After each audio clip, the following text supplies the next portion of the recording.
Hej, jeg hedder Emily, går i 3. B, og vi har fået tildelt den her tekst, der hedder Dystre udsigter for verdens koralrev. Og til det har jeg valgt at lave en problemformulering med overspørgsmålet, hvilke faktorer truer koralrevets eksistens, og hvilke konsekvenser vil det få for havets biodiversitet. Til det her, for at belyse det spørgsmål, så har jeg valgt at redegøre for stenkoraller, substanteller og deres symbiose. Og derefter vil jeg så lave en analyse af en graf over fotosynteseaktiviteten for henholdsvis bladede og ikke bladede koraller.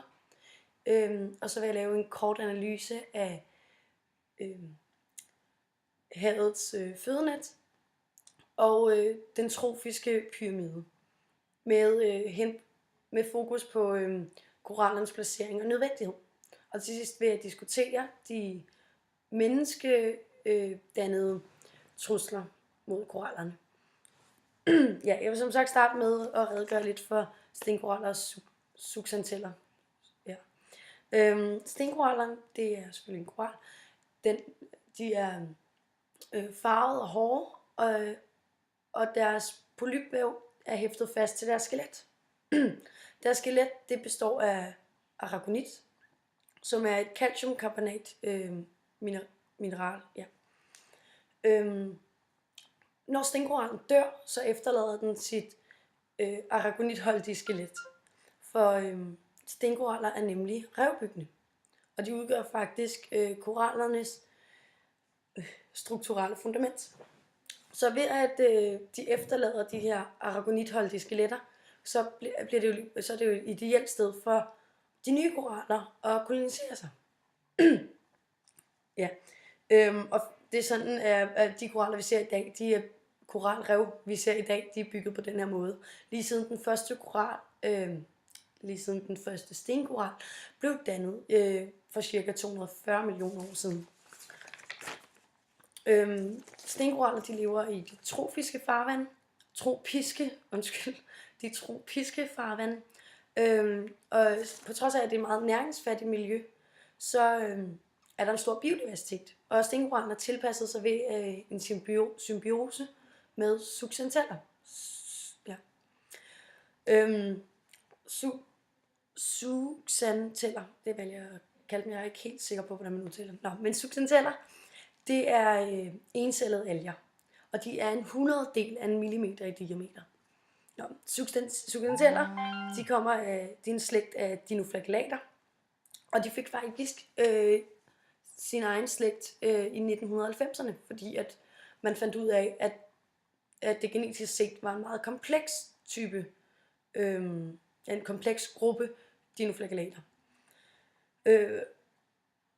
Indtil videre har man fundet 8 klader, altså 8 grupper substanteller, og under hver af de her, jeg kalder det klader nu. Under hver af de her klader, der er der op til 100 genetisk forskellige typer. Men 6 af de her kladergrupper har man fundet i en stenkoral, hvilket giver god mening, eftersom at substanteller lever jo i den her symbiose med stenkoraller.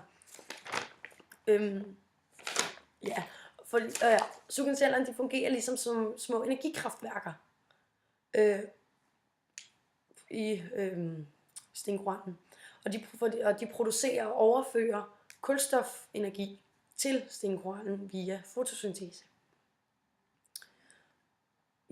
Og deres fotosynteseaktivitet er faktisk så effektiv, at det næsten kan dække både stenkorallens og dens eget energiforbrug.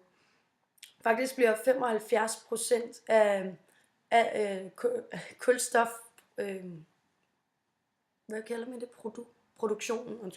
af kulstofproduktionen bliver overført direkte til stenkorallen. Fordi de lever i den her symbiose, så en symbiose for begge parter noget ud af det. Så hvor stenkorallen får kulstofenergi fra substantellerne, så får substantellerne beskyttelse, og så får de også fosfor og nitrogen fra stenkorallen. Ja, hvis vi lige kigger tilbage til stenkorallen, så kan man sige, at den tilpasser sig det miljø, den er i. Og det kan faktisk ses, fordi at, det kan ses på, at koraller af samme art øh, har forskellige temperaturfølsomhed, alt afhængig af, hvor den er placeret. Og generelt så er koraller rigtig temperaturfølsomme. De kan faktisk kun holde til en stigning i temperaturen på 1-2 grader over deres normale sommermiddeltemperatur. Ja, så hvis temperaturen stiger til et kritisk niveau, så sker der det, at stenkorallen udstøder substancellerne. Og det kalder man en koralblegning. Altså er en bladet koral en koral, som er i underskud, eller ikke har nogen substanceller. Altså den har ikke den her symbiose, og den får ikke det her kulstofenergi, som den faktisk har brug for. Og hvis vi så kigger på figur 1, her, det er lidt besværligt.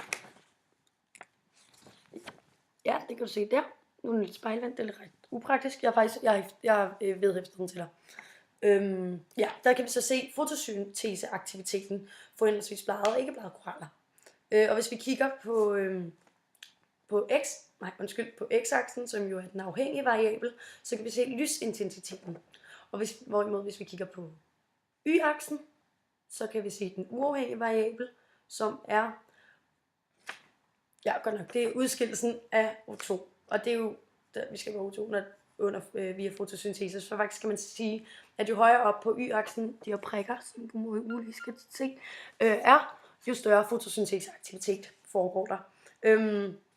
Ja, og de sorte prikker, det er de ikke-bladede koraller, altså en koral, der stadig er i symbiose med sine substanceller.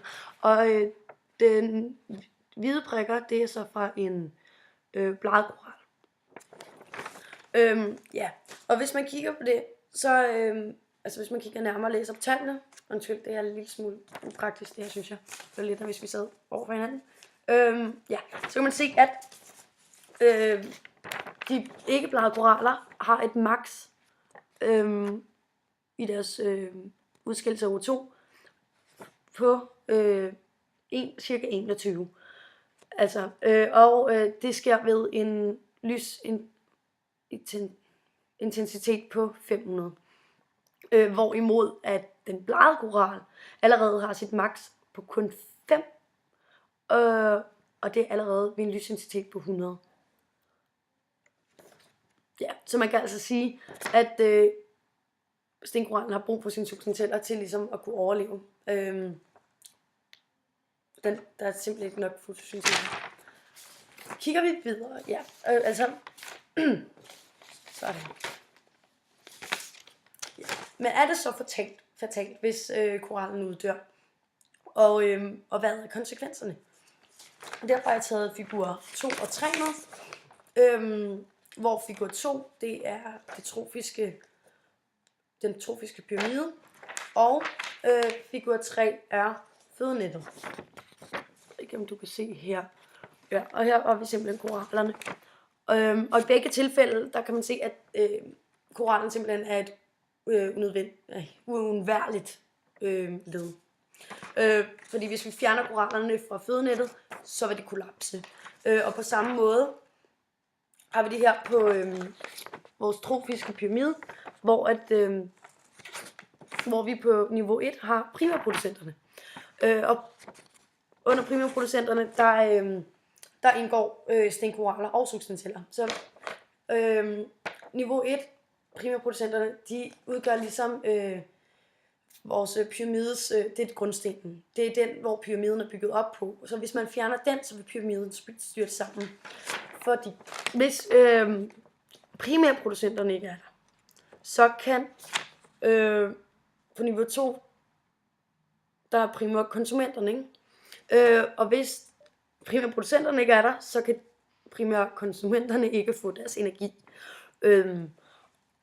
Og på samme måde, der på niveau 3, der kan de fiske på niveau 3 ikke, altså hvis de plantede fisk ikke er der, så kan de ligesom ikke få noget føde, og så kan de uddø. Og på samme måde er niveau 4, hvor rovdyrene er der, kan de ikke få noget føde, og så vil de også uddø. Altså det er den her dominoeffekt. Det er mindre praktisk. Altså så vi kan ikke holde den her biodiversitet, vi har i vores have. hvis vi ikke har korallerne. Så vi bliver simpelthen nødt til at gøre noget ved det. Ja, så uden... så vi bliver simpelthen nødt til at gøre noget ved det her dilemma, der kommer med de her klimaforandringer. For jo højere, når temperaturen stiger, som de jo gør, så vil der komme hyppigere og kraftigere koralblegninger. Og det antages faktisk, at hvis det fortsætter sådan, som det gør nu, så vil 90% af verdens koralrev være væk, inden vi går ud af det 21. århundrede. Ja. Man kan så sige, at det kun klimaforandringen, der gør det? Nej. Vi mennesker, vi er faktisk ikke bedre, eller vi gør ikke noget for at gøre det bedre for korallerne. Jeg ændrer den sætning. Vi mennesker gør det faktisk ikke lettere for korallerne at leve. Vi forvrænger vandkvaliteten ved gødning og landbrugsspildevand. Vi øger organiske partikler, altså via fældning af træer, så øger vi mængden af organiske partikler i vandet, som nedsætter lysindstrålingen. Vi overfisker, hvilket betyder, at bestanddelen svinder, og plantevæksten spreder sig helt vildt. Fordi der nemlig ikke er de her fisk til at holde væksten i balance. Og det er en trussel mod korallerne, fordi at lige pludselig er de nye koraller, der er reduceret i, hvor de kan vokse henne. Og jo, selvfølgelig som altid, så er vores CO2-udslip også forfærdeligt. Eftersom at jo mere CO2 bliver gået ud i atmosfæren, jo mere bliver optaget i vandet, hvilket fører til en forsuring af havet, som, fordi at pH-værdien bliver nedsat, hvilket gør, at korallerne har svært ved at danne deres aragonitholdige skeletter. Og jeg til sidst vil lige hurtigt hive noget ind, hvis alt det her, som er menneskeheden, det kan vi jo godt gøre noget ved. Og klimaforandringerne. Det er lidt sværere, klimaet nu, altså nu hvor det allerede er lidt galt, er det jo sværere at redde. Men jeg tænkte lidt over, at hvis man forskede videre i substanceller, i substancellernes temperatur og lysfølsomhed, så kunne det være, at man kunne finde eller udvikle, måske via noget gensplejsning, udvikle en substantiel, som kan blive i korallerne, på trods af den her temperaturstigning. Hvis de kunne blive i korallerne, så de fortsat var i symbiose, så kunne man måske gøre den modstandsdygtig, og måske udruste korallen til at kunne klare den her klimatrussel, ikke? Ja, det var så alt, jeg lige havde. Jeg ved godt, det er lidt meget over tid, og det må du undskylde. Jeg vedlægger de her billeder, fordi jeg kan godt se, det var lidt svært at se. Jeg håber, du har en god dag.